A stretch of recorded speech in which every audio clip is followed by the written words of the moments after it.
शबे हिजर में रखे कि शबे विसाल में रखे, मौला तेरी मर्जी तू जिस हाल में रखे। अस्सलाम वालेकुम, कैसे हैं आप सब? उम्मीद करती हूँ आप सब ठीक ठाक होंगे, अल्लाह ताला की अमान में होंगे। और मेरी दिली दुआ है कि अल्लाह ताला आपको अपनी अमान में रखे और आपके लिए आसानियाँ पैदा फरमाए। तो वीवर, आज मैं बात करूँगी कि मायूसी गुनाह है।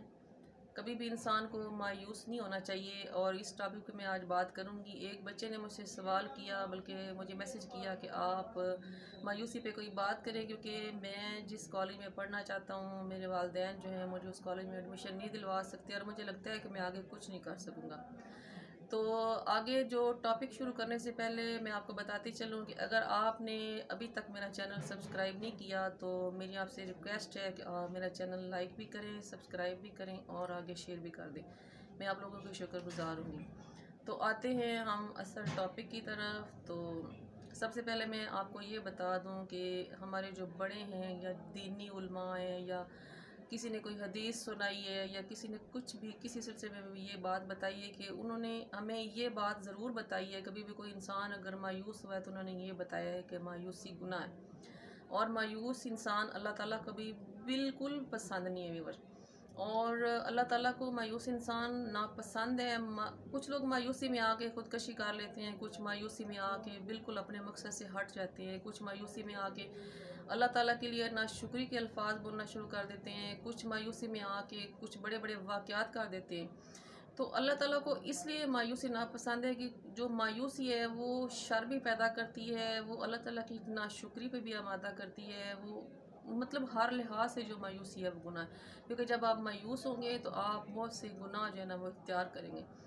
तो सबसे पहले तो इंसान को ये सोच लेना चाहिए कि जो हादसात होते हैं या आपके साथ होने वाले वाक़यात होते हैं या आपको कोई बीमारी होती है तो वो मुमकिनात में, इस कायनात में हर चीज़ मुमकिनात में।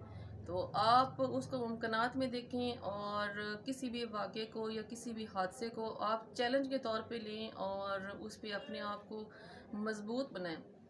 ये नहीं कि आपके साथ कोई वाक़या हो गया या आप किसी जगह पे नाकाम हो गए और आपने मायूसी इख्तियार कर ली कि नहीं अभी मैं कामयाब नहीं हो सकता हूँ और आप बैठ गए। कभी भी कभी भी कोई मायूस इंसान कभी भी अपना कोई किरदार छोड़ के नहीं जाता। और मायूस इंसान सांस ज़रूर ले रहा होता है लेकिन वो कभी ज़िंदा नहीं होता। तो मेरे ख्याल में कोई इंसान भी कभी भी ये नहीं चाहता कि वो अगर मर जाए और पीछे लोग उसकी बात करें कि फ़लाँ बंदा था, वो तो इतना कमज़ोर था, उसने कुछ भी नहीं किया, कोई अपना किरदार छोड़ कर नहीं गया। तो कोशिश करें कि जो आपके अंदर हादसा है, जो आपके साथ जो कुछ बीत गया है, उसको अपने अंदर ज़ब्त करें और ज़ब्त करके अपनी जो अगली मंजिल है वो उसका इख्तियार करें। क्योंकि एक मंजिल अगर ख़त्म हो जाए तो मंजिलें ख़त्म नहीं हो जाती। करने वालों के लिए हज़ारों मंजिलें और जो ना करना चाहे उसके लिए कुछ भी नहीं है इस दुनिया में, ना इस कायनात में है, ना ही उसके लिए आगे कुछ है। तो मैं इस बात को हमेशा तरजीह देती हूँ कि अगर आपके साथ कोई हादसा गुजर गया है तो आप कुछ दिन उस पर अफसोस करें, फिर उसके बाद अपनी ज़ात को जो है वो जो उसका आपका जो दुख है वो अपनी ज़ात के अंदर उसको दबा लें, छुपा लें। और जब आप कभी अकेले हों तो आप उस दुख को जो है ना अपने साथ बांटें और अपने साथ उसको उस दुख के साथ आप बातें करें और हंसे खेलें। तो मायूसी पे मोटिवेट करने के लिए आज मैंने आपके लिए एक स्टोरी जो है उसका इंतखाब किया है और ये सच्ची स्टोरी है, मेरी देखी भाली हुई। और मैंने खुद ये आप यूँ समझ लें कि मैं इस स्टोरी के बीच में हूँ। हमारे गांव में एक बच्चा है गुलाम रसूल, वो मेरा एज फेलो था। तो मेरी अम्मी नाजरा कुरान शरीफ पढ़ाती थी, वो मेरी अम्मी का शागिर्द भी था और उसकी अम्मी जो है वो हमारे घर में काम भी करती थी। ज़ात के वो कुम्हार थे और गुर्बत की लकीर से नीचे वो ज़िंदगी बसर कर रहे थे। लेकिन उस बच्चे का जज्बा, उस बच्चे का मकसद वो हमें नज़र आता था कि ये कुछ करेगा ज़रूर। क्योंकि फ़ितरत जो है वो इंसान की शुरू से ही बंदा जो है ना वो पहचानी जाती है कि इंसान अपने इरादे का कितना पक्का है, अपने मकसद में कितना मजबूत है। तो उसने गुलाम रसूल को घर में निक्का काका भी कहते थे। जब निक्के काके ने अम्मी के पास नाजरा कुरान शरीफ ख़त्म कर लिया तो उसकी जो अम्मी है उसने उसको मदरसे में करा दिया, क्योंकि आगे स्कूल जो है वो अफोर्ड नहीं करती थी। हालांकि गवर्नमेंट स्कूल की जो फ़ीस थी वो ना होने के बराबर थी, लेकिन वो भी वो अफोर्ड नहीं करते थे।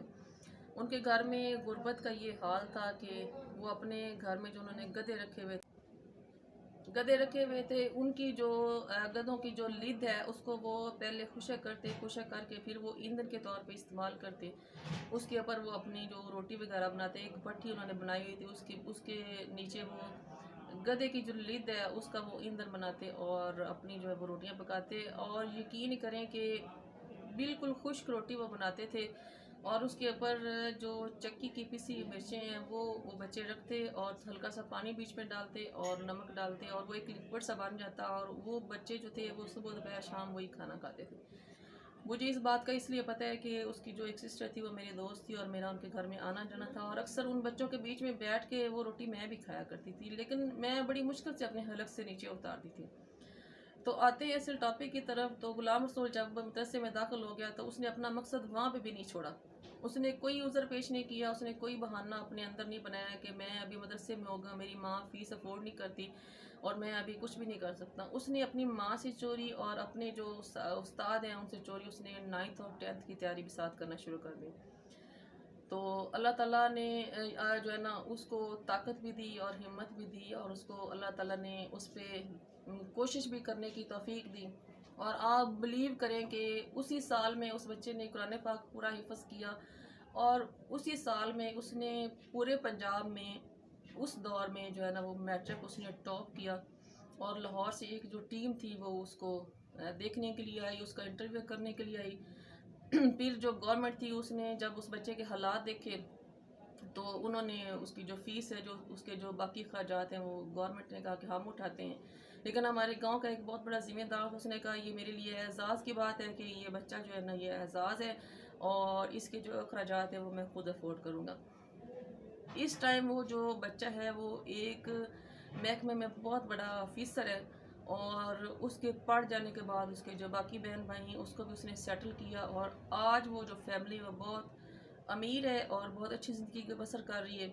तो इस स्टोरी से आपको भी ये पता चल गया होगा कि कुछ करने के लिए किसी चीज़ का ना होना कोई वैल्यू नहीं रखता। अगर किसी ने कुछ करना हो, उसने कुछ मकसद हासिल करना हो तो उसके लिए सारे रास्ते सीधे होते हैं और आसान होते हैं। सिर्फ उसकी सोच के बदलने, उसके मकसद में, उसका जो मकसद उसने दिमाग में रखने, उसके फैसले के मजबूत होने में उसकी कामयाबी का राज छुपा होता है। तो ये राज अगर आप भी पा लेंगे, इस पे ख़ुद को आप राज़ी कर लेंगे तो कभी भी कोई मंजिल आपके लिए दूर नहीं है। इंशाल्लाह ताला मंजिल भी आपको मिलेगी और आप एक अच्छा किरदार भी छोड़ेंगे और कभी भी मायूसी लेकर इस दुनिया से कभी भी रुखसत नहीं होंगे। तो मेरे कहने के मुताबिक या मेरी सोच के मुताबिक हमेशा ज़िंदा दिल रहना चाहिए, हादसात को शिकस्त देनी चाहिए, बीमारी को शिकस्त देनी चाहिए। अल्लाह ताला ये सारी चीज़ें मुमकिनात में बनाई हैं और ये होनी होती हैं हर इंसान के साथ। तो अपना बहुत सारा ख्याल रखें और मुझे दुआ में याद रखें।